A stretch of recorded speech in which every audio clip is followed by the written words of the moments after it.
while, we must acknowledge those refs are trying to give them the game. Okay. I definitely pushed the Buffalo Wild Wings button. I was like, I want chaos. Missed the free throw. Congratulations, way to go. You deserve it. Someone got says, hey, Dave Bing, get the fuck out. You're out, Dave Bing. I know what you're doing, Shea. This is a classic reverse jinx. No, I'm being totally sincere. To win the finals, and now all of a sudden, it's like Liberty got it in the bag. They got it in the bag.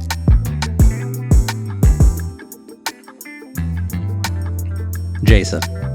Yes. Jason, I woke up this morning and I checked the fax machine. I still have a fax machine. I check it every day. Check the fax machine. And for the first time in years, there was a fax on there. There was a new fax on there. It was 2 words, Jason. 2 words. It said, I'm back. Zuri, play the music. Jordan Robinson!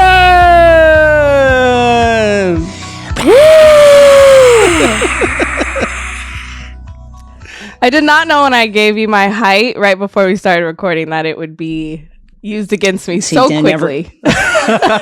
Never give him information, Jordan. This is why I've learned the hard way over time. Yes. Give him as little information as you can. It's like talking to the cops. Got it. Hold on a second. I thought that was very complimentary and flattering. To give you the 96 Bulls introduction? No, I loved it. So happy to be back. I missed you guys. Well, we're happy that you're here too. Let's get straight into it. Jason, you want to start the show? Let's start the show. From Wondering, I'm Shea Serrano. And I'm Jason Concepcion. And this is 6 Trophies. Hello, I'm Jason Concepcion, and welcome to 6 Trophies, a podcast series hosted by myself and Shea Serrano, in which we comb through all the NBA news from the past week and hand out 6 pop culture themed trophies for 6 basketball related activities. In this episode, the Lynx and the Liberty are in a fist fight. A once beloved Knick is now beefing with fathers. Jason Tatum. We're pro Jason Tatum now. All that and more. Let's hand out some trophies.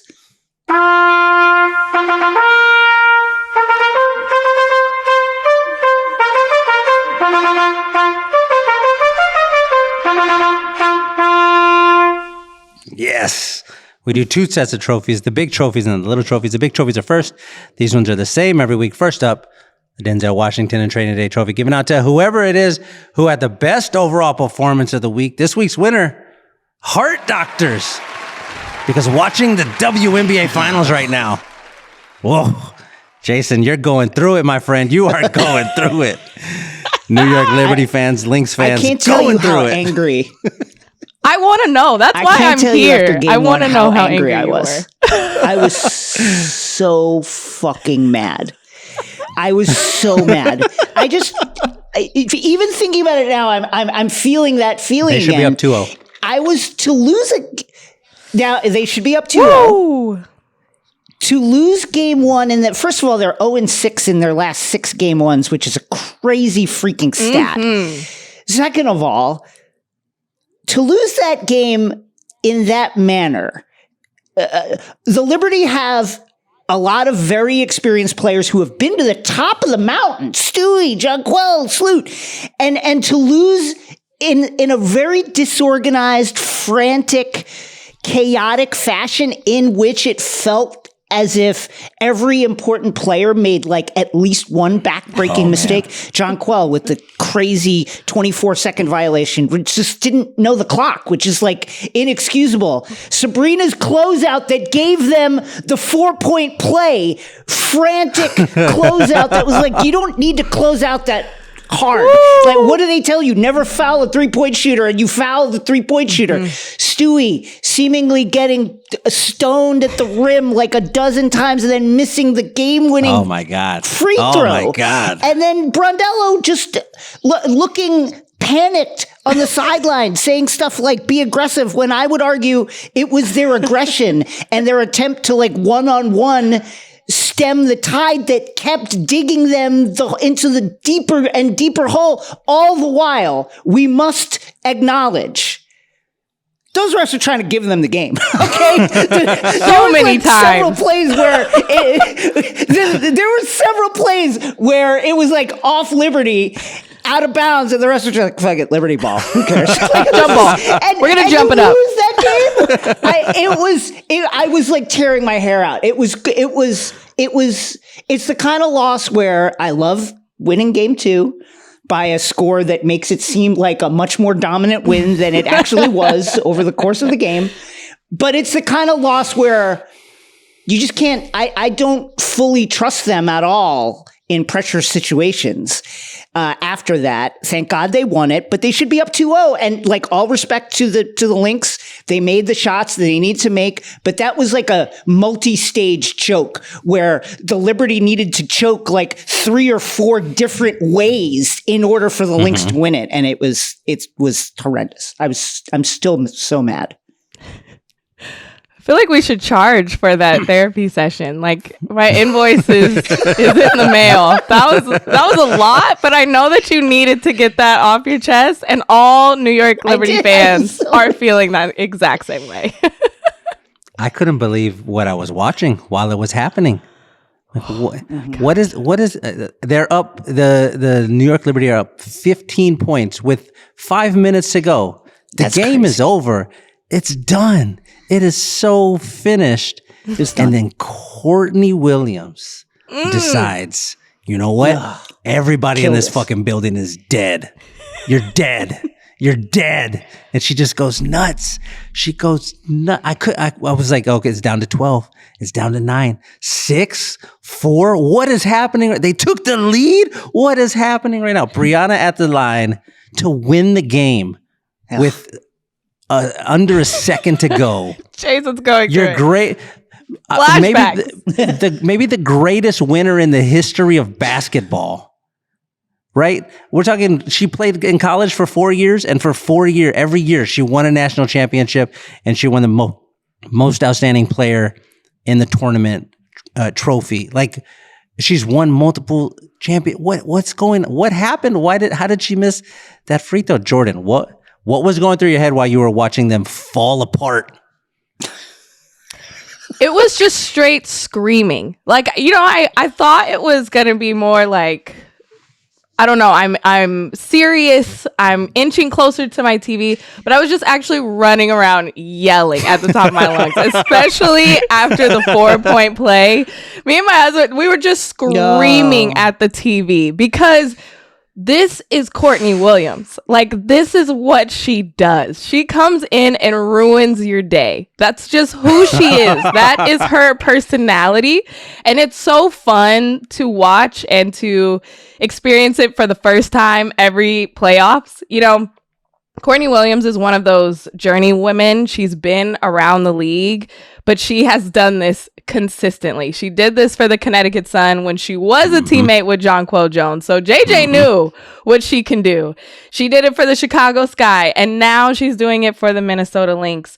But she turns into another person. And I think, this is a sidebar, we just need a solo cam on her dad the entire time because oh man, he loves it and he has so much confidence in her. Tarika Foster Brasby, she is a journalist. She was at the game. She went up to Courtney Williams' dad and was like, "What's going on with your Lynx when they were down?" And he said, "Oh, it's fine. Courtney's gonna turn it up. She's gonna win him the game." This was at halftime. He knew that she was going to do that, and she did it. So for the Liberty, you want Breanna Stewart in that position. Like, that was the crushing part of it. You don't want anybody else. If it was anyone else, maybe if it was Sabrina or JJ, it would probably feel the same. But anybody else, you're like, okay, they're not our superstar. They're not our 2-time MVP. That's your number They're not, one. They're not our finals MVP. You would want Breanna Stewart in that position. She wanted to come back in game 2 and rewrite the narrative. That's what she said. She didn't want people to remember that game 1, even though Jason very much remembers it. He's still going through it. But she wanted everyone to see the Liberty bounce back. And I think they did that in game 2, which I was happy for. Yeah. I think after game one was over and you're like, man, New York just really, I don't know if you have to win game two, whoever wins game two is going to win the series is what it felt like going into game two, right? Obviously, if the Lynx go up 2-0 with the next two games at home, it's over. But if the Liberty can find a way to come back after losing like that, after losing in the worst way possible, after losing all of the stats that came out of the game, I thought the craziest one was 183 times a team had gone down by 15 or more points in the finals, and 183 times that team lost. And then the Minnesota Lynx show up and they do what they like. You're the one out of 184 now. You're the one team that lost that game, right? I thought if they can't win game two, it's over. But if they can win game two, if you can somehow bounce back from that, you're going to be fine. You're going to win the series. And they win that game by 14 points. But there's a moment in there where they're up again, double digits, and then here come the Lynx. Boom, boom, boom. They get it all the way down to 2. And you're like, they're going to do it again. But they get it down to 2. Deja vu. They get it down to 2, and the New York Liberty don't break. They don't break this time. And watching that happen, I felt like the Lynx just lost the series. Game one was great, awesome, but you didn't put your sword into their throat when you had them on the ground. You wanted to give a monologue. You know Jason? Who's the guy in Game of Thrones who was like talking shit to the mountain, and then the mountain crushed his head? That's what it felt like. Who is that? What is that? You know what I'm talking about. Yes. That was, why am I blanking on this? Because I don't have my Game of Thrones brain. Oh, is it Viper? That was from Prince Oberyn Martell of Dorne. Sorry. Yeah. There you go. That's what it felt like. After they got it to 2 and they didn't break, I said the New York Liberty just won the championship. That's what we just watched happen right here. Interesting.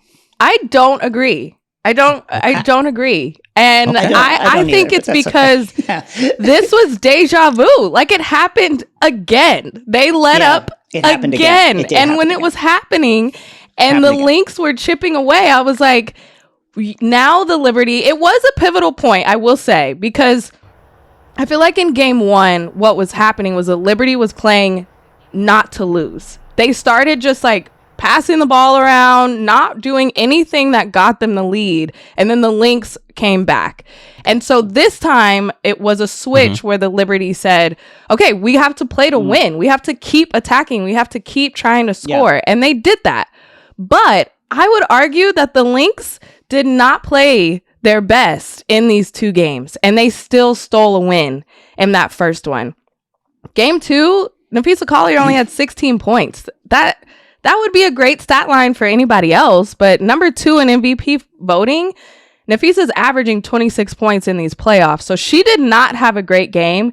Coming back to Minnesota, where this is a arena that has witnessed 4 WNBA championships, they are trying to chase the most franchise WNBA championships, out of anybody. The Liberty are still trying to get their first one, and Jason, you hinted at it, 0-6 in game ones is a wild stat. Nobody has been to more finals than the New York Liberty, and they have not been able to close it out. I think that's in the back of their mind, and they are trying so hard to defy the odds and get that out of their minds. But the Lynx have not played their best basketball. So I think we are still... they still have a couple more games to bounce back and win this. Yeah, the difference to me between game 1 and 2 was nobody was in game 1 as it was slipping away, whether it was Stewie or mostly Stewie, but Jonquel. Everybody was trying to do it on their own. It was a lot of one-on-one and just let me charge into the teeth of the defense. We have to stop this bleeding. We have to stop it. Game 2... they still let the lead slip away, but the answers were hit the open person, move the ball around, get into the passing lanes, make something happen, take the open shot. Don't just try and drive into the teeth of the Lynx defense.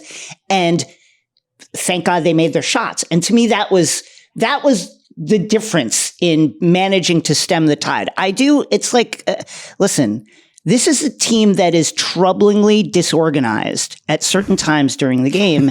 And it leaves a doubt in my mind that will never fully go away until they win it. It just won't.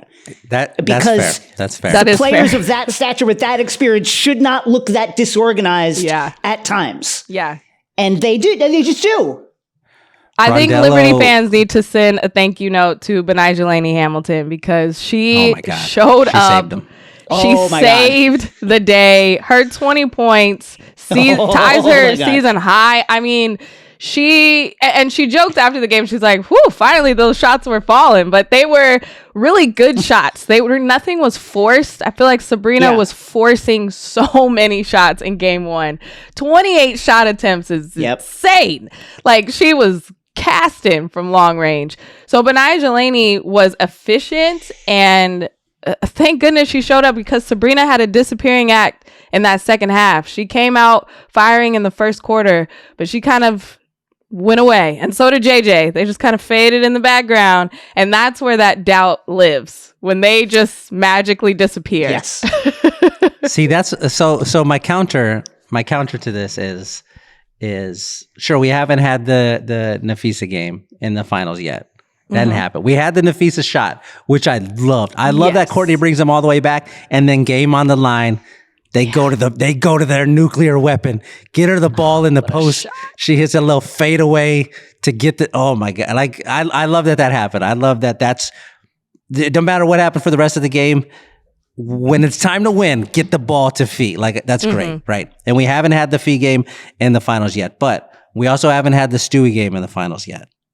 We also need to talk about this nickname Stewie, which I do not like. She needs something cooler than Stewie. But we haven't had the Stewie game yet, right? I think we need to bring back cooler nicknames just in general. Yes, I mean, yes, what is yes. JJ? I Like agree. it's your initials. Bohemian Beast. Yeah, initials are. That's are what called. she and Beast. halfway goes by, but we need to make that in our normal Bring rhetoric. it back. Like the Bring it back. Christian Real Okoye, nicknames. Nigerian Nightmare. Dr. Duncanstein. Like you want nicknames like that. Yes. Like they could also be Yeah, where's all a that cereal. stuff? Where's all that stuff? Yeah. Listen, we Yeah. haven't had the Brianna game. We haven't had a full Sabrina game. We haven't had a Jonquel game.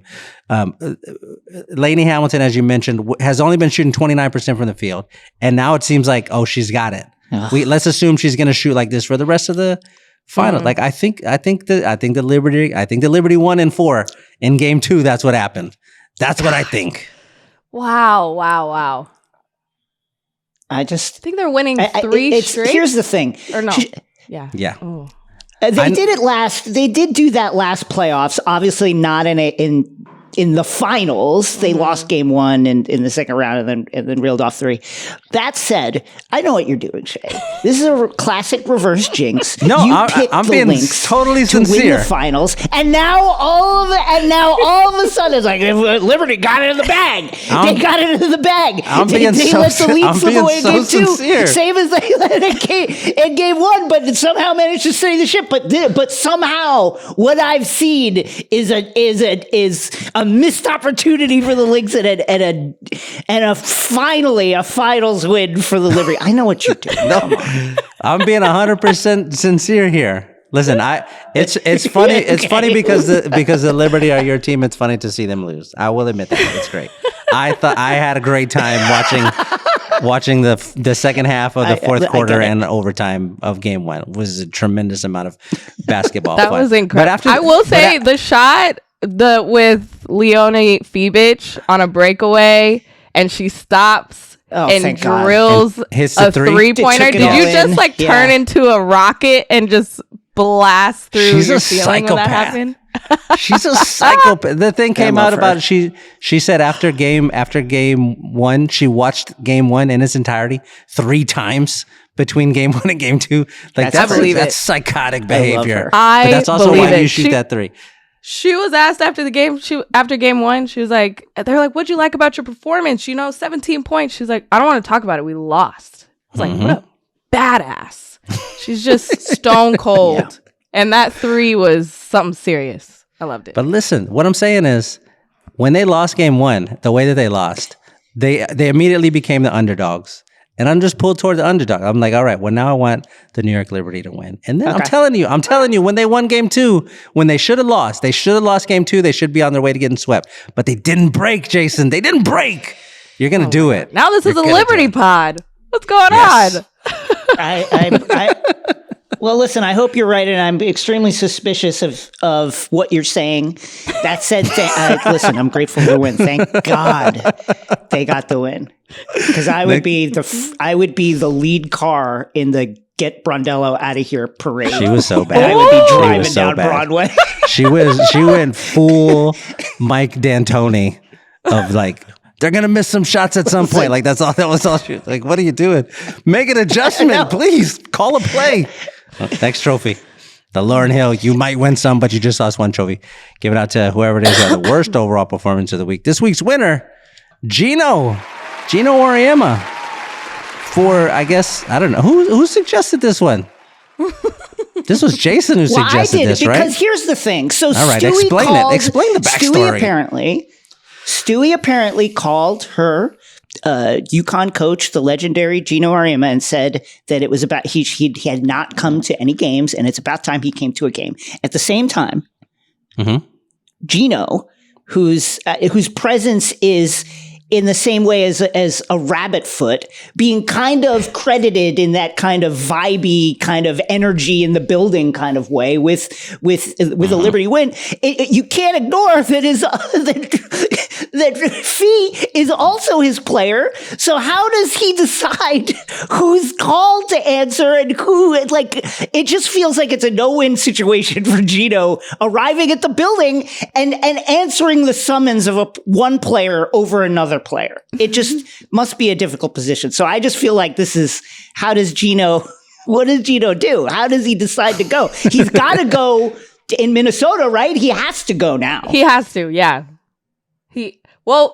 Gino would have so many frequent flyer miles because there's so many freaking UConn players in the WNBA for him to show up.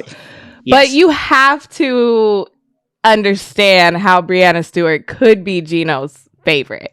Like 4 years, national champions. She's responsible for 4 out of the 11 that he has. Like, that is a lot. Fee was a part of 1, but it's not the same. Yeah, it's not the same as Breanna Stewart. So if you're gonna pick, he's probably like, okay, I love all my children the same, but Stewie, I really love you. Like, I get it. Yeah, when you're asking how do you decide who's called to answer, you answer the woman who put 4 rings on your fingers. That's who you do. The one who filled up nearly your entire hand. That's who you go with. Sorry, who got you like 38% of your championships. Yeah, you do that. Stewie was, I'm so glad this is in here because I can never remember the stat, but 151-5. That was her college record. Insane. That doesn't seem right. What? Yeah. That's crazy.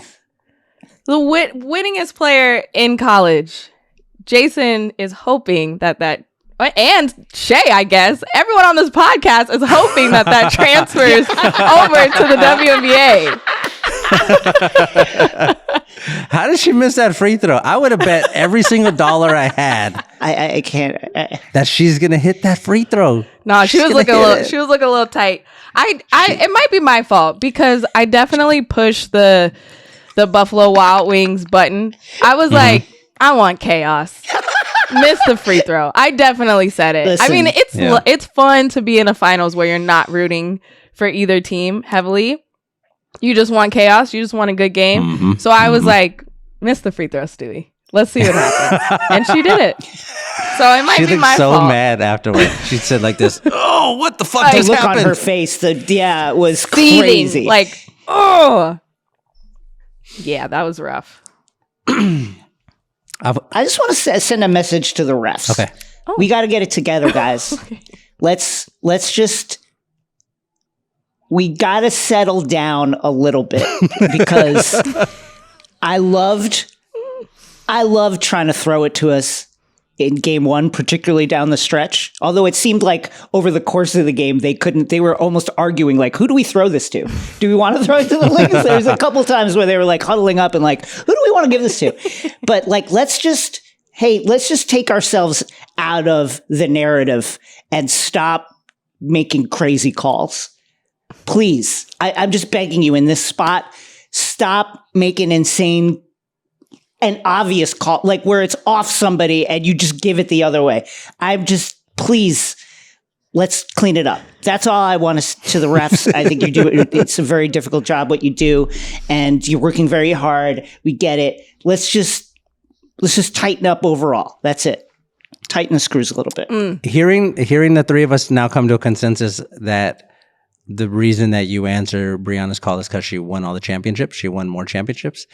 I've now pivoted. I'm back on the Lynx bandwagon. I'm back. I'm rooting for the Lynx again. Oh my goodness. Let's go, Minnesota. You got this, Minnesota. Minnesota in 4. The Lynx in 4, baby. Oh, that's what I think is going to happen. What a roller coaster ride. I feel it. I feel it in my bones this now. This is what I'm he's 100% always certain. been planning. Don't fall for this, Jordan, because this is what he has always been planning.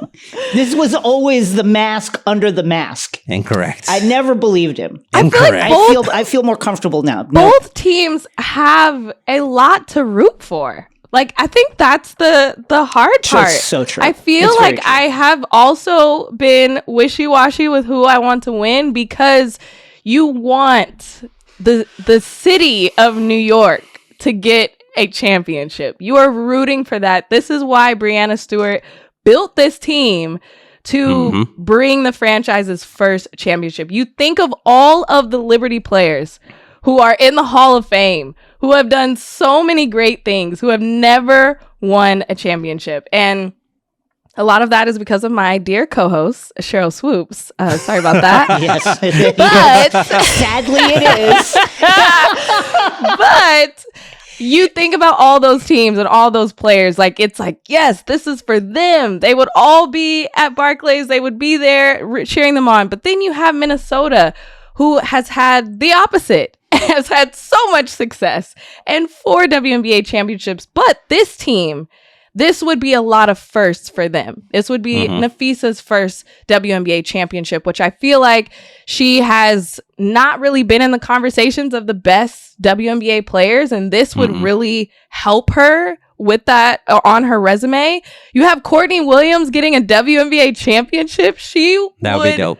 Never shut up about it, and I makes hope me sick. This conversation is sickening. and I hope that happens for her. It's so sickening. But it's tough because, like, you know, Cheryl Reeve, one of the best WNBA coaches ever, and she was asked, like, how does your history of finishing come into play there? And she was like, I can't run a pick and roll. I can't go out there and make a layup. Like, I can't do anything. It's the players on the floor that's going to have to finish it.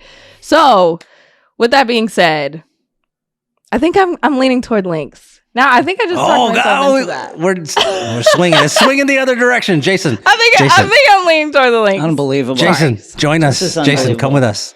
Come on. What? Come to the Lynx side. I'm not going to join you. And I'll just say this. Fee is in her prime. She's in her prime. I think certainly people are noticing how incredibly productive she is all the time on both sides of the court, which is magnificent. And at 28, she's got her entire career to have good games. She can have, 3 more bad ones in a row, as far as I'm concerned. Let's really suck right now, Fee. Let's just crumble under the pressure right now. Right.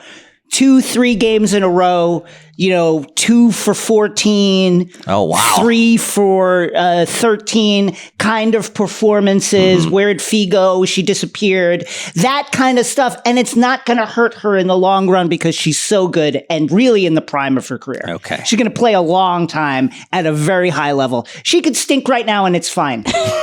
Listen to me. Okay. It's absolutely fine to put in several stinkers in a row right now. Got it. And it won't hurt you. It won't hurt your legacy. Jordan, we know you have to get out of here, catch a flight to go do something important, as you're always gonna do. No, but now I'm having so much fun. I know you should stick around for the whole show. Let's just roll. Let's keep rolling. Let's keep going. She said she was supposed to leave I'm after staying. 2. We peer pressured her. This is a better collab performance than the Lynx game. Unprecedented. Zuri, play some applause. Play some applause. Oh, God. She's sticking around. We're keeping it going. All right, we're going to go fast then. We're going to go fast through the rest of the episode to get Jordan to our flight and time. Next trophy, the Dominic Toretto I Live My Life a Quarter Mile at a Time trophy, given out to whoever it is who made a short-term decision with no regard for future consequence. This week's winner, oh man, NBA TV anchor Chris Miles for testing Sam Mitchell live on the air. He tried to call Sam Mitchell out. And Sam Mitchell shoved him into a wood chipper. What the hell? Jason, will you explain what happened here? Because this is incredible. Address. This is incredible. Yeah, so NBA TV is playing a preseason game. They got Chris Miles and Sam Mitchell up there. Conversation turns to the Olympic Games. They're calling a Warriors game. And so you see Steph out there where he's got his medal around his neck. And Mitchell voiced his displeasure with the fact that coaches don't get gold medals. Should we just play the clip? Because the clip is crazy. Let's just play a piece of the clip. Hey, coach. Yeah, I saw that. The coaches don't get medals. I guess it just tells you what international, how they value coaches. Not at all.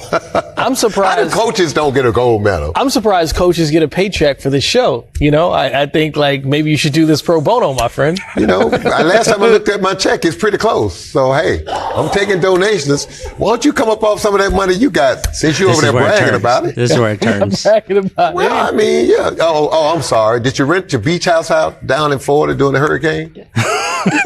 Or do I need to go on? How about your townhouse over in Buckhead? Hey, what's going on here, Sam? You want to call me out? I mean, come on. I think You screaming broke and hungry. Let's just see it.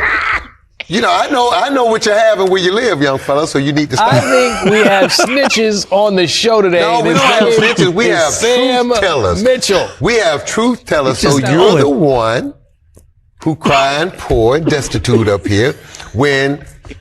Do I need to keep going on further, more and more? Or do you want me to stop right now? Go to this game between the Sacramento Kings I done told you, Golden State Warriors. You're gonna stop messing with because me on we're national approaching TV. we're approaching the part of the rant at which Sam gives out the address of Mitchell's rental property. Apparently, this was crazy. They then came out later and said, "Oh, where is this? It was a total joke, completely joking." And by the way, it's been a great week for ugly exchanges that then later everybody has tried to frame as, "Oh, we were just joking. It was a great old time." Mm-hmm. But this was wild. This was amazing. Jordan, has Cheryl Swoops ever tried to give out your address? Have you ever given out your address in an episode? Has that happened? No. But you know what? If at any point it went a hard left turn like that, I too would cut to a very empty arena that they went to after that clip, because there was no one in the arena. It was like hours before the game. They're like, "We're gonna cut. Let's cut to the arena." But oh my God, I know that they came out and said it was joking, but I am sweating just listening to it again. Like probably pit stains, because I was so uncomfortable of how that just kept going, especially because I've been on a set. So as a producer in his ear, like, okay, wrap it up. We got to go to the next thing. Yeah. Like, how did he just keep going? And it didn't feel like a joke. It felt very uncomfortable for everyone involved, including us watching. I hated it. I loved it. I loved it. I felt so bad for Chris. If you watch the video, like, you just go watch the video and watch his face. And it's the point where he tells him he locked that smile in. Yeah. When Sam Mitchell says to him, I'm sorry, did you rent your beach house out from down in Florida during the hurricane? Like, as soon as he said that, Chris Miles was like, "Oh fuck." something terrible is coming. And Sam just kept going and going and going. And there's nothing worse. There's nothing worse than when somebody's making fun of you or messing with you. And you know they're saying all of the right things, and you can't do anything but sit there and take it. You can't. Like he's telling the truth, and you're getting roasted over a fire. Oh, I felt so bad for Chris Miles. It was hilarious though. The moment I'll tell you there's a moment early on where you just know, oh shit, Sam's about to be on one, and that's when he says, "Why don't you come up?" Some of that money you got since you're over there bragging about it, and you hear the like the camera guys and the they people like, in the studio go like react. Whenever the people who are supposed to be quiet react in the studio, and you can hear it on the mics, you know something is about to pop. It's about to pop, and boy, did it pop! Yeah, this was wild. To me, it was the. I know what you have and where you live, young fella. When it's the young fella in there, oh, that's right. I'm gonna make you feel so small, young fella. That was a key turning point there. Let me remind you who the elder statesman is in this relationship. Let me remind you who's. It was like in the Watchmen when that guy is in prison and he dumps the boiling oil on the guy's face, and he's screaming at all the other prisoners. Movie. Yeah. And he's like, "I'm not locked in here with you. You're locked in here with me." Like that's what Sam Mitchell did to poor Chris Miles. He's like, "You're stuck at this desk. It's just me and you. Nobody can save you, sir. No one can save you. You're in a Shark Tank with Jaws. Ain't gonna save you." Poor Chris, man. Unbelievable. He had that smile. He had that like communications major smile locked in on his face. Like, oh, Sam. And it was very uncomfortable. We talked last week about when JJ Redick sort of poked at the reporter who asked him a very simple question, and then JJ overreacted to it in like a fun way. That's what happened. That's what we just watched here. Chris Miles will never make another joke at Sam Mitchell again, ever. For the rest of his life. Nor will anybody else who has watched that clip. They're just gonna let Sam, just let him walk, just let him make it, just let him be up there. Well, let me quick counter. Okay. Because this can go two ways sometimes. Sometimes when somebody comes at you like that and you back down, now Chris is going to get rolled every single time they're in the studio together. There is an argument for you do have to stand up a little bit to Sam, or else you're just going to get punched in the mouth all the time. You absolutely do. Now you have to overreact more than he overreacted. You gotta. It becomes who's going to blink first. Plot. Now this is not an NBA show. They're just going to be going after each other, and we're like, oh, okay. Yeah. What show is this? What are we talking about? You need the Jay-Z Summer Jam screen behind you. That's what Chris needs the next time. And just bring Unbelievable. Sam Mitchell, I love you. I proactively apologize to Sam Mitchell for anything I may have done or said or will say or do in the future. Apologies, Sam Mitchell. Next trophy, the Daniel Plainview I've abandoned my child, I've abandoned my boy trophy, which is given out to somebody who's given up on something. This week's winner, Donte DiVincenzo and the New York Knicks, giving up on each other. Jason, your house is on fire, Jason. What the hell is going on? It's not on fire. Now here's the thing, because people have been blowing this out because it's the preseason and we need content and we need stories, and it's like, oh my God, the Knicks and Timberwolves trade, it's crashing out. It's gone haywire. Look how Donte has reacted. Players are not supposed to feel great about being traded. Like, isn't this normal? Isn't this normal what happened? Yeah. Like some of the banter, okay? Like everything. Here's my argument. 80% of what happened, Donte barking at the Knicks bench while at the free throw line after being traded and clearly blindsided in the trade by the Knicks. That's normal stuff. That's banter. That's what competitive players do. Where it goes a little left and enters Chris Miles, Sam Mitchell territory, to me, is Jalen's dad, Rick Brunson, a coach on the Knicks, and Donte needing to be separated after the game. That's where you're like, okay, this is something else. But 90% of these exchanges and all the stuff that's been reported that Donte apparently said when he was barking at the bench, all of that is just normal stuff. And to people who are like, well, Donte was clearly blindsided. Yeah, you don't tell players. Like, sadly, that's how the business works. Yeah. If you're trying to make a trade and you want to make a move and you don't want other teams coming in to blow up your spot and change the leverage, change the financials of the deal by coming in and throwing their hat in the ring, then sadly you have to make moves without letting the players who are involved in the trade know. That's just how the business works. So of course, this is all just business as usual, and it's a little weird to me that it's been blown up to this degree. That said, beefing with your, Donte has said, Jalen is my best friend. He said after the exchange, my relationship with Jalen, that's my brother and my best friend. That's a separate relationship. I'll talk about that privately and figure everything out, which it says to me, I have a problem with Jalen's dad, who I had to be separated from after the game. I like you. I don't like you, daddy. Crazy, but the rest of it is all... Yeah, but the rest of it is all business as usual. That's my take. Jordan, are you pro Donte or are you pro Knicks in this civil war inside of Jason's home? I am pro Donte. Yes. First of all, his name is Donte. Yeah. Like, come on, let's go.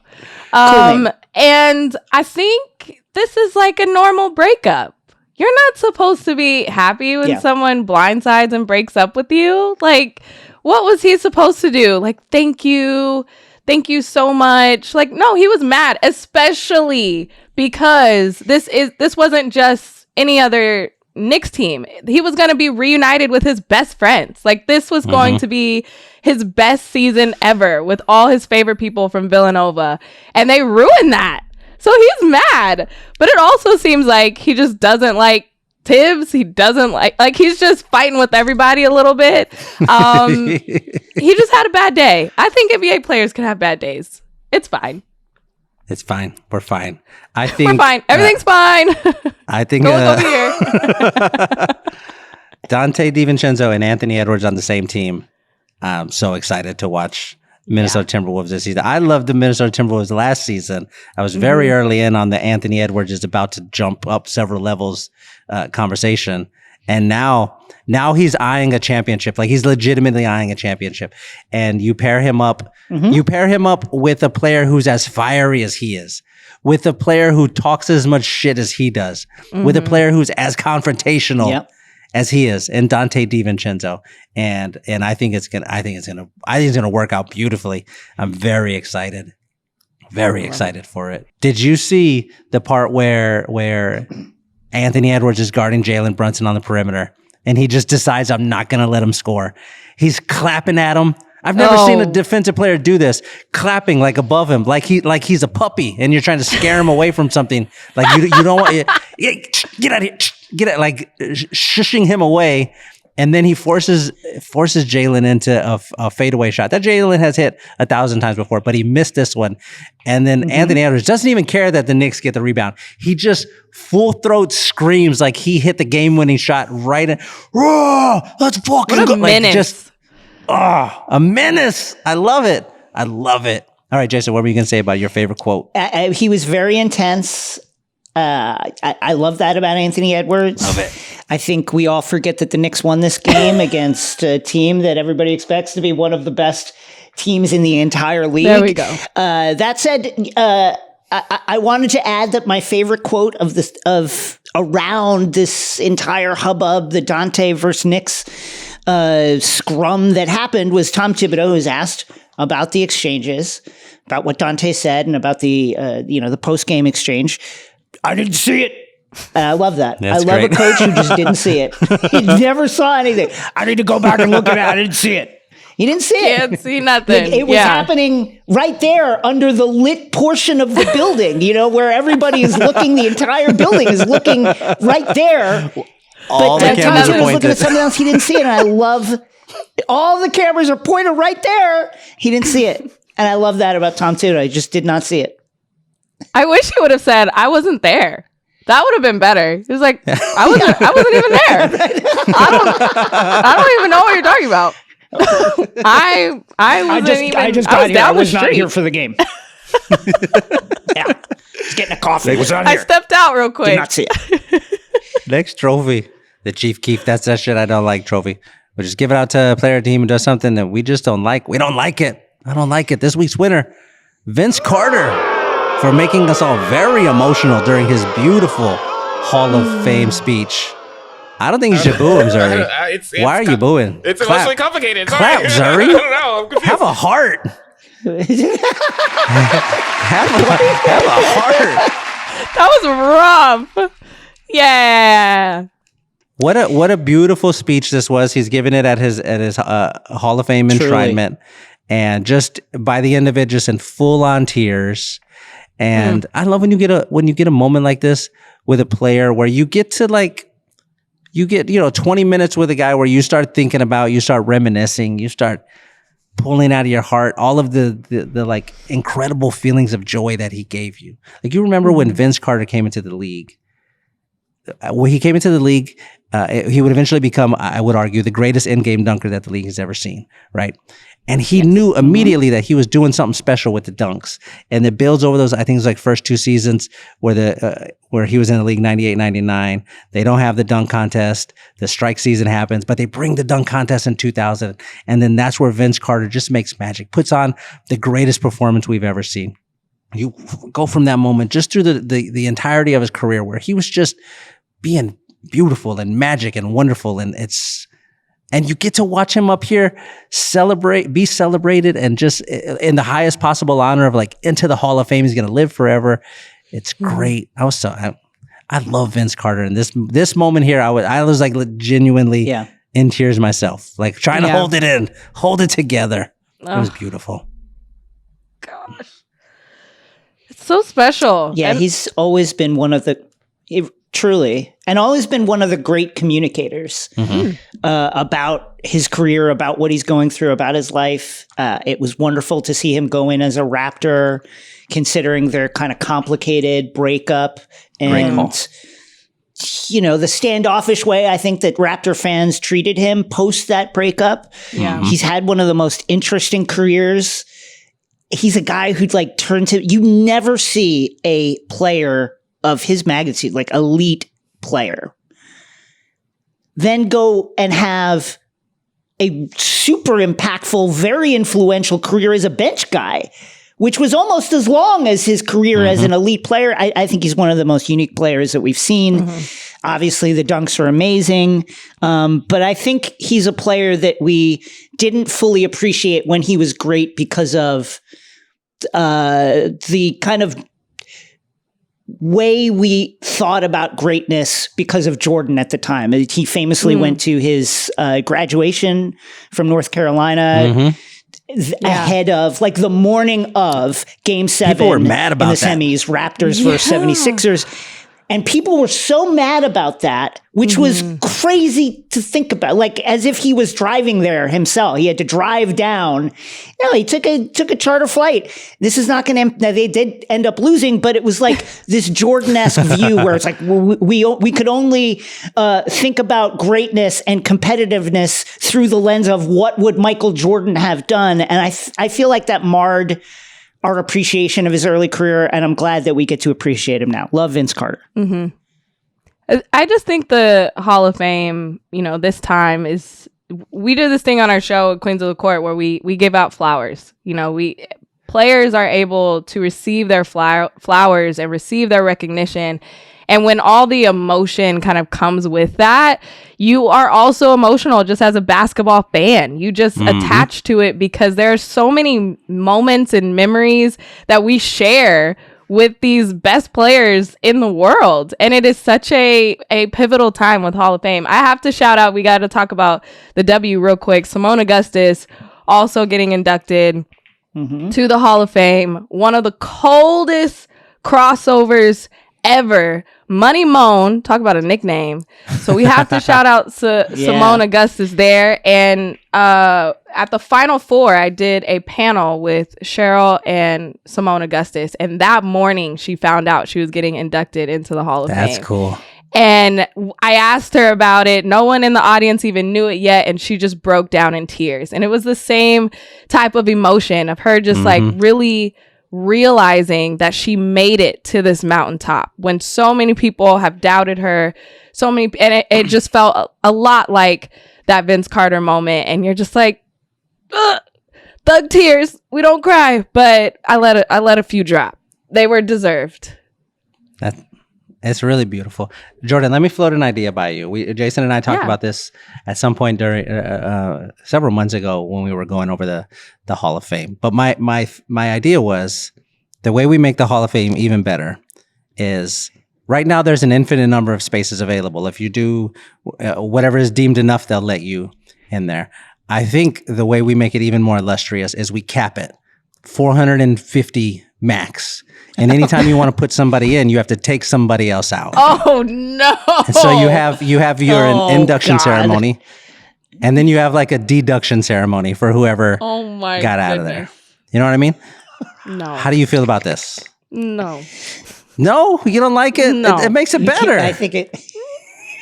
a deduction ceremony. Well, here's okay. All right. The only thing that I can see is maybe if you're one of those people that are on the chopping block of being deducted, you have to campaign of why you should stay in. So you are go crazy on the road, passing out gifts, passing out favors of why you should stay in. And then there's just more bribery in that. So I can vote for that. I can see that happening. See, there you go. Because you're like, we put Simone Augustus goes in. Congratulations. Way to go. You deserve it, Simone Augustus. Hey, Dave Bing, get the fuck out. You're out, Dave Bing. You know what I mean? Dave Bing! Oh, my God. Got astray. Oh, my God. Midwest legend Dave Bing. How dare you take out Dave Bing? Vince Carter. That's Vince rough. Carter, come on in. Bob Davies, get the fuck out. You're out. Oh, God. It will be fun. That's so sad. I think it would go great. I think it'd be incredible TV. Next trophy, the Step Brothers Catalina Wine Mix Trophy. Given out to the thing we're most excited about for the upcoming week. This week's winner, finishing Netflix's Starting Five docuseries. Are y'all watching this? Did you watch this? Did you finish it? I finished it already. I watched it. Too. I love it. I'm still finishing it, but I know that it's good because I was watching it with my fiance, and then I started watching it without her because I wanted to finish it, and she got mad at me. So that's how you know the show is good. Yeah. Yes. That's when you know. It's fun. It's really fun. It's been really fun. They follow LeBron James, Anthony Edwards, Domantas Sabonis, Jason Tatum, and who's the fifth one that I'm blanking? Oh, Jimmy Butler. Those are the five. Right. And they're just following them over the course of last season. I always enjoy when they do a docuseries like this and they happen to follow the person who won the championship. Like it happened with their quarterback one, and Mahomes was one of the people they were following. But you know when they start making their way through the season, you're like, oh, I can't wait to see what did Jason Tatum do when they did this, or how did LeBron feel when Jamal Murray hit the buzzer? You know what I mean? Like it's really exciting. It's really fun. But those are the five that they follow. And anytime we have like a section where we're going to talk about a thing in a show, Zuri always puts like possible discussion topics in there. So like in this one, the list of discussion topics was like, maybe you want to talk about LeBron as Beetlejuice. Maybe you want to talk about Ant saying he doesn't like dunking because it hurts. Maybe you want to talk about whatever. But one of the bullet points he has on there, it just says Tatum being auraless, which is fucking hilarious. And I think, Zuri, you need to turn your mic on and explain what does this mean? What does Tatum being auraless mean? I found him to be incredibly likable in this documentary. I liked him so much more after it was over. I'll preface this by saying I'm like on episode 4, and my just general disposition is to not like Jason Tatum. I think he's too aware of the cameras. I think sometimes you see and he's so effervescent, he's playing with his kids, and then you see Jimmy Butler just kind of being himself, like how he got into his makeup for media day. And then Jason Tatum just like straight-laced dude, very serious answers. I don't care about him. I don't know. I thought I was in the majority on this one. Okay, he's not aura. My bad. He's so auraful. He's so auraful. I was spoken like a true hater. I love that. I just don't like him. I will never like him. I love Stand that on you're your a laurels. hater. We have to acknowledge that you are a Laker fan. I will say this. And I enjoyed Jason Tatum's segments. I thought they were wonderful. I will say it was notable to me that more than any of the other 4 players, they really leaned on like Joe Mazzulla spots to tell the full story of Jason Tatum. And that, to me, felt like favorite weirdo, my favorite basketball weirdo from the production team. We need a little spice in this. We need a little more spice in the Tatum stew because we're just getting a lot of very fine, but maybe a little boring stuff. Let's go to the very, very intense man who never blinks and is staring right at the camera saying the craziest, like, stuff about how torture is good and we should always feel bad and maybe we should like put pins on our seats and sit on the pins all the time so that we're constantly in pain in order to reach the heights that we need to reach. Stuff like that. Joe Mazzulla, one of the great weirdos again that we have in the NBA. Jordan, what are your Jason Tatum feelings? I think my biggest takeaway was that I kind of want to see a Joe Mazzulla doc. I need to know. I need to know more. No, I think they focused a lot on Deuce, which I feel like they focused a lot on the kids, which I loved. I thought that was really sweet. Deuce, all-time one-liners. Him showing us his playground. I'm like, what is your life? Like, I want to be Deuce. Like, he's living a dream life. That's what I took away from that. But I had the same thought, Shea, of like, oh my gosh, Jason, you don't know you're about to win a championship at the end of this series. Like, I know, but you don't know yet. And that was kind of my favorite thing of journeying it. And then seeing the emotion of him after the final buzzer sound, confetti dropping, and he is holding his son and it just all hits him. That was a really special moment. That made him human and likable to me. But as a Lakers fan, I have to say I don't love him. I can't go all in, but it was nice to see. I think the thing that made him, for me, so much fun to watch. Let me first say Anthony Edwards is the number one reason to watch the show. He's the number one. Yes. He's the number one reason. Him arguing with his barber. Him getting so into a very heated exchange with his barber. About his haircut, how he wants it. Like the pictures that he's like, it's going to look like this. And he's like, it was so good. He's incredible. And I understand, I fully get the like Jason Tatum is boring argument. As a guy who watched his entire career, Tim Duncan, and watched everybody say the same sort of things about him. I get it. I get it. But watching the doc, you have to balance all of that out. All of the like, well, he's just sort of saying very straightforward things or whatever. You have to balance all of those out with how it builds to the moment of him breaking down after they win the championship. He's folded over his face, his hands covering his face, and he's just sobbing. He's sobbing. And you get a tiny little glimpse of how deep that water is inside of Jason Tatum. He's not going to show it to everybody all of the time. Very rarely, if at all, will you get anybody. You got a little piece there. But I love that about him, because to me, I feel like this is now we're approaching a hot take territory. I feel like we know too much about everybody. Athletes in particular, like famous people in particular, we know too much now. And I like some mystery. I like to not know what a person is thinking. You know what I mean? I like the Leonardo DiCaprio movie star method of like, I'm going to show up and I'm going to be in a movie and I'm going to disappear for 4 years. And then I'm going to show up and I'm going to do another. I like that. And I like that Jason Tatum gives me that. It just gives me good basketball. And then we get a little tiny peek of him breaking down and you're like, oh shit, there's some stuff going on inside there that he's not saying. And I love it. I love it. I love that. I agree with that. I also just wanted to see Ellie Mai, the singer that they are engaged to. And I don't think they had their baby yet, but they're supposed to be like, I love how she was just like a mystical thing floating exactly around. Like, you know, she was there. That's exactly but what like, I'm talking about. Where is she? When did they start dating? She was just not in the series at all, but you all knew she was there. So yes, to that point of the mystery, we don't have to know everything.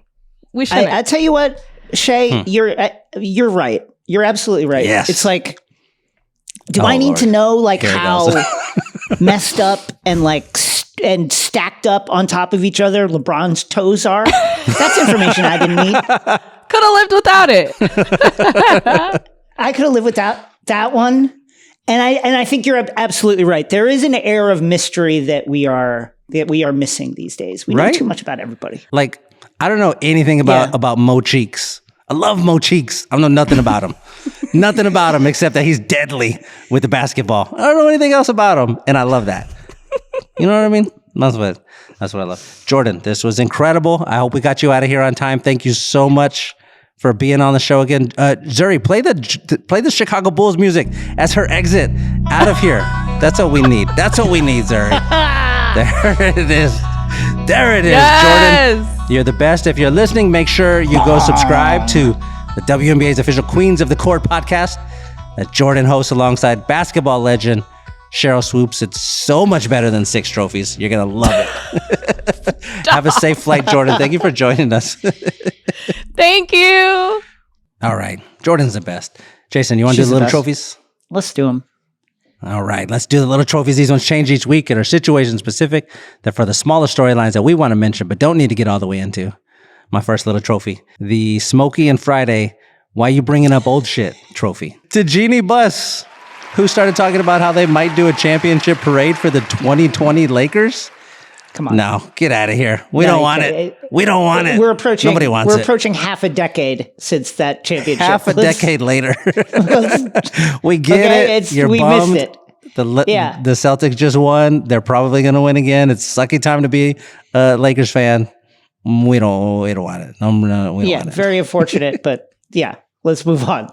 My first little trophy is the Cornelius Fudge, Corn Fudge, in Harry Potter Order of the Phoenix. He's back trophy to Lonzo Ball, who is slated to return to play after 2 years of injuries and setbacks and a meniscus transplant. Slated to return to play this week, Wednesday, and is expected to play, knock on wood, we hope, for most of the season. Welcome back, Lonzo Ball. It's great to have you back. Great to have you back, Lonzo. We're rooting for you. My second little trophy, the Conor McGregor, who the fuck is that guy trophy. To Zach Edey, who looked real good on Monday.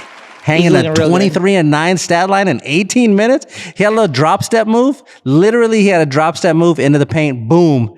And I said, who the fuck was that? I squint my eyes. Oh shit, that's Zach Edey? I didn't know he was doing that. Let's go, Zach.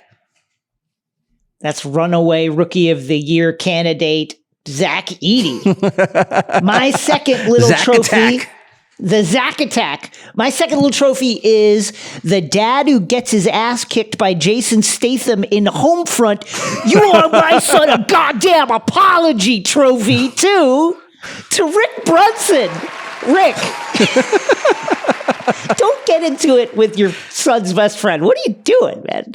Just chill. Let the players handle this. And you can take it. You don't need to get into the mix here. Stay out of the headlines. You're an assistant coach. Enjoy it. Don't do this. My last little trophy. The Amy and Molly and Booksmart. Who allowed you to be this beautiful? Who allowed you to take my breath away trophy? That trophy goes to Jermaine O'Neal, who wrote a beautiful letter to himself on Instagram as he celebrated his 46th birthday. We were just talking about how wonderful it was that we got to celebrate Vince Carter. Let's also celebrate Jermaine O'Neal, headband pioneer, great drop step himself, little mid-range jumper. He was on the Pacers. Oh, when he was on the Pacers, I loved Jermaine O'Neal. Loved him. I'm so happy for you, Jermaine. I'm happy that you're living a great life. My final trophy is the John Williams Jurassic Park theme trophy to Vince Carter for going to the Hall as a Raptor. Listen, We touched on it in our Vince Carter conversation, but that was an acrimonious breakup with bad feelings seemingly on both sides. Raptors fans booed Vince every time he showed back up in Toronto for years and years and years and years. Vince, I think, would later go on to acknowledge that he didn't play his best and his hardest as that breakup was approaching. And the fact that he goes in as a Raptor is just wonderful evidence that indeed time does heal all wounds. We love to see it, Vince. Love it. Love it. Very cool. We did it again, Jason. We did it again. Another perfect episode. We close every episode just by saying the names of underappreciated old basketball players with no context at all while the theme music carries us out. I'm Shea Serrano. That's Jason Concepcion. Producer Zuri in the shadows making the noises. See y'all next Wednesday. I'm doing all Hall of Famers. I love it. Pau Gasol. Ooh, I'm doing all fathers of NBA players. Glenn Robinson. George Gervin. I'm sticking with the G's, only G's. Tim Hardaway, the killer crossover. How about Artist Gilmore? Ooh. How about Juwan Howard, father of Jet? How about Manu Ginobili? Ginobili!